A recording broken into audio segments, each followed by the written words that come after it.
Saudara-saudara, salah satu kenyataan yang tak terbantahkan dengan realitas sosial di daerah Tapanuli Raya adalah pertumbuhan penduduk yang berbanding terbalik dengan kondisi alam.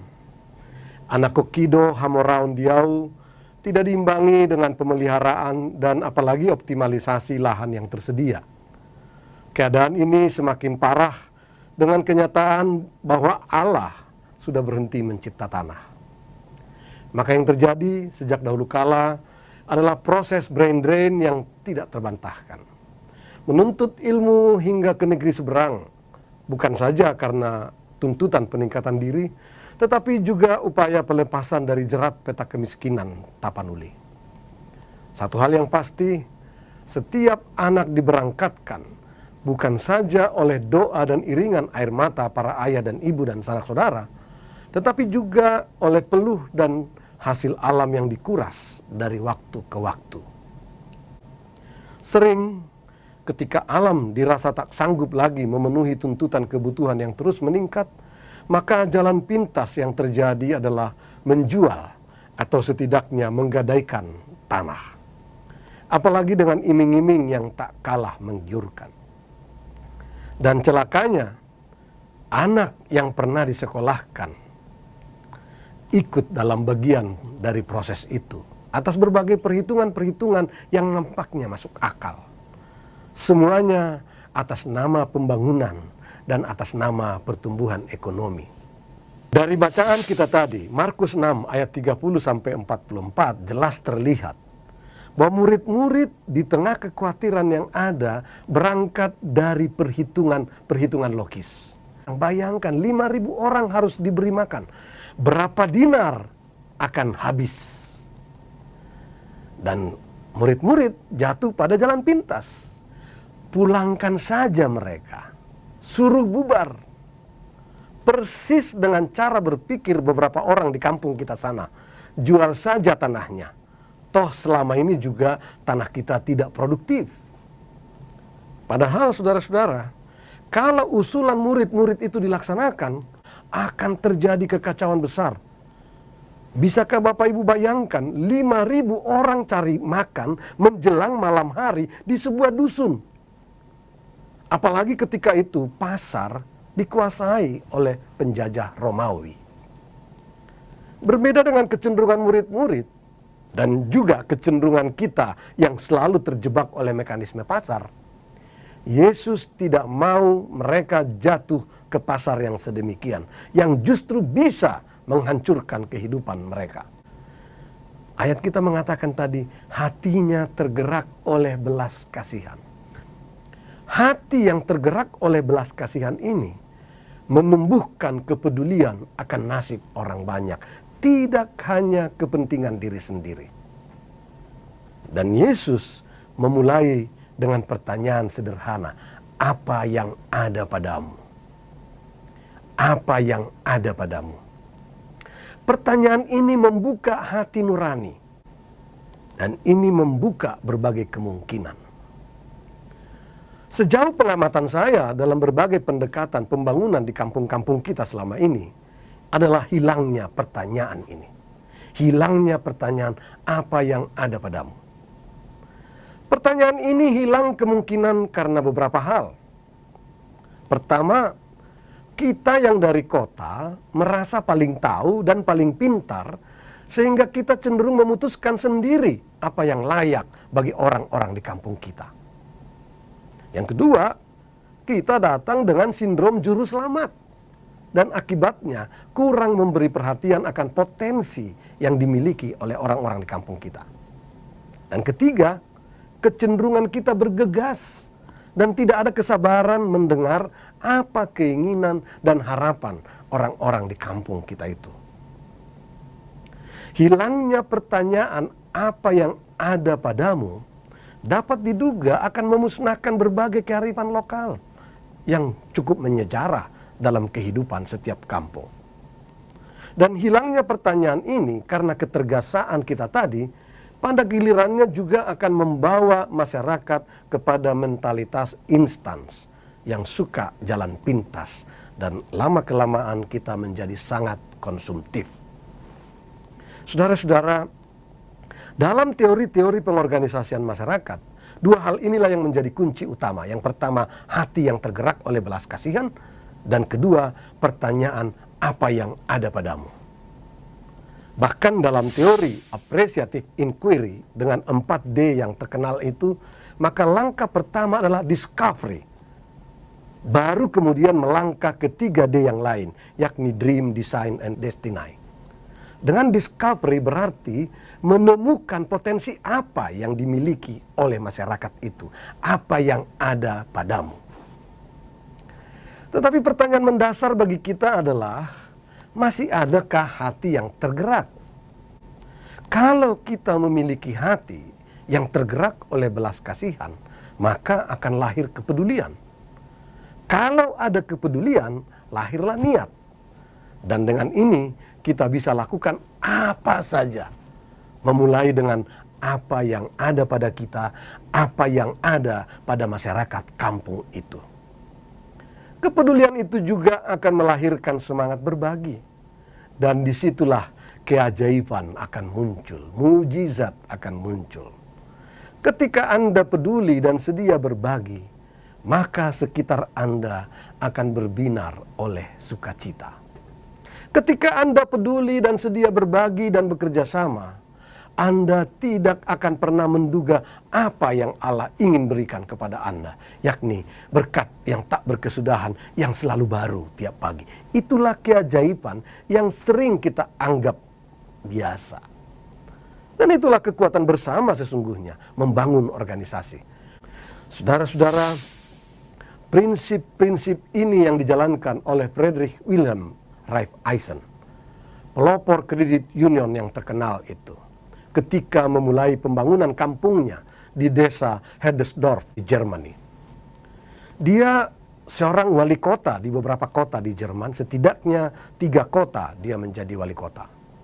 Tetapi dia dikagumi dan dicatat oleh sejarah bukan sebagai politis atau sebagai wali kota, tetapi justru karena kepedulian dan keprihatinannya terhadap orang-orang miskin di kampung yang terlantar akibat revolusi industri pada abad 19. Gelombang PHK dan tingkat pengangguran yang luar biasa akibat intensifikasi industri membawa masyarakat desa ketika itu pada kondisi kehidupan yang sangat memprihatinkan.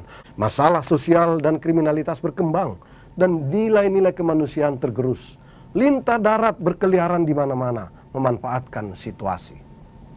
Di tengah kemiskinan yang menyeruak dan rendahnya pendidikan penduduk itu, rasa kemanusiaan Raiffeisen tergerak. Dia berusaha membantu dengan mengumpulkan bantuan makanan dari orang-orang kaya yang masih punya hati. Orang miskin pun diberi makanan, diberi bantuan. Tetapi ternyata ini tidak bertahan lama. Habis makanan, keadaan tidak berubah. Kemudian Raiffeisen mengupayakan agar masyarakat miskin tersebut memperoleh pinjaman uang. Namun dalam perjalanan, uang tersebut habis terpakai tetapi tidak berpengaruh bagi upaya perbaikan kehidupan mereka. Raiffeisen tiba pada kesimpulan yang bisa menolong orang kampung itu hanya dirinya sendiri. Dia tiba pada prinsip saling membantu satu sama lain. Dari pengalaman sebelumnya ketika dia membantu dengan makanan, meminjamkan uang dan sebagainya, ia meyakini bahwa orang miskin, semiskin-miskinnya dia adalah manusia yang bermartabat. Dan martabat kemanusiaannya terletak bukan pada ketika dia menerima bantuan, tapi justru saat dia memberikan bantuan. Tidak benar, saudara-saudara, kalau kita berpikir bahwa orang miskin itu, bahwa orang kampung itu hanya mau menerima bantuan. Tidak. Karena sesungguhnya orang miskin pun bisa memberikan bantuan. Kodrat manusia terwujudkan ketika ia bisa memberikan bantuan pada orang lain. Dari sinilah Raiffeisen mengorganisir masyarakat kampung itu dengan tolong-menolong, dengan sistem yang kemudian hari dikenal sebagai credit union. Bagaimana itu bisa terjadi? Raiffeisen mempunyai modal, yakni hati yang tergerak oleh belas kasihan. Dan kemudian dia melanjutkannya dengan memulai pertanyaan apa yang ada padamu. Persis seperti contoh Yesus tadi. Dan sungguh ajaib saudara-saudara. Orang-orang miskin itu mengumpulkan uang dari apa yang mereka miliki. Dari keterbatasan mereka. Dan dari yang terkumpul itu mereka pinjamkan, teruskan kepada orang-orang di anggota mereka sendiri. Mereka yang adalah orang miskin merasa memiliki harga diri dan martabat dengan cara itu. Dan itu memotivasi mereka bahwa mereka bisa melakukan sesuatu yang mulia untuk membebaskan diri mereka sendiri dari kemiskinan. Tetapi saudara-saudara, itu tidak terjadi begitu saja. Ralph Eisen menyadari betul bahwa kemiskinan itu menjauhkan mereka dari akses pendidikan, pengetahuan, dan keterampilan. Mereka bisa saja patungan mengumpulkan dana, walaupun terbatas, untuk dipinjamkan kepada sesamanya. Namun ternyata hal itu belum mampu membawa mereka keluar dari keterpurukannya. Karena mereka kurang terampil menggunakan dananya dengan baik. Itu sebabnya prinsip berikut dari credit union yang dikembangkan oleh Ralph Eisen adalah pendidikan. Selain prinsip pertama tadi, swadaya, dari apa yang ada padanya tadi. Dengan kekuatan swadaya dan pendidikan, yang kemudian dikembangkannya adalah solidaritas yang lahir dari hati yang tergerak oleh belas kasihan. Para anggota merasa bangga bukan hanya mampu menolong dirinya sendiri, tetapi juga menolong orang lain. Saya melihat saudara-saudara, ketiga prinsip ini, yakni swadaya, pendidikan, dan solidaritas, yang nampaknya kurang dikembangkan dalam upaya bersama membangun kampung-kampung kita selama ini. Kisah Yesus memberi makan kepada 5.000 orang hari ini telah memberi inspirasi kepada banyak gerakan pengorganisasian masyarakat yang peduli terhadap penderitaan mereka. Termasuk apa yang dilakukan oleh Ralph Eisen tadi. Kisah ini juga merupakan sebuah ajakan bagi kita untuk peduli dengan sesama dan sekitar. Kalau ada kepedulian dan sedia berbagi dengan apa yang ada pada kita, sekecil apapun itu, maka hikmat dan berkat akan melimpahi kita. Namun ternyata kepedulian ini sering sekali membuat kita bergegas, sehingga melupakan pertanyaan apa yang ada padamu tadi. Dan kita cenderung melompat ke proyek-proyek yang sudah kita persiapkan dari Jakarta ini. Kegagalan pembangunan masyarakat di Tapanuli, menurut hemat saya, salah satunya adalah karena Jakarta mendikte apa yang harus dilakukan oleh masyarakat miskin di Tapanuli. Hampir seluruhnya dirumuskan di Jakarta. Saya percaya semua yang ikut bergabung dalam Gajah Toba ini adalah mereka yang sudah memperoleh pengasihan Kristus dalam hidupnya. Tawaran pengasihannya merupakan anugerah yang ditandai dengan pengorbanan. Dan itu yang kini harus kita respons juga dengan pengorbanan, yakni peduli dan berbagi. Tetapi pengorbanan selanjutnya adalah kesabaran dan kesediaan mendengar dan tidak begitu saja mendikte pikiran-pikiran orang-orang di kampung kita. Pekerjaan rumah terbesar kita saat ini terhadap Tapanuli yang sangat kita cintai adalah bagaimana mengubah mentalitas tangan di bawah yang selama ini terlanjur dibangun akibat pola-pola yang saya sebutkan di atas. Kisah pelayanan Kristus dengan memberi makan 5.000 orang tadi dan kisah Ralph Eisen yang tadi saya bacakan kiranya dapat menginspirasi dan menghidupi semangat kita dalam melayani sesama yang masih hidup dalam rawa payah. Tuhan memberkati saudara-saudara sekalian. Amin.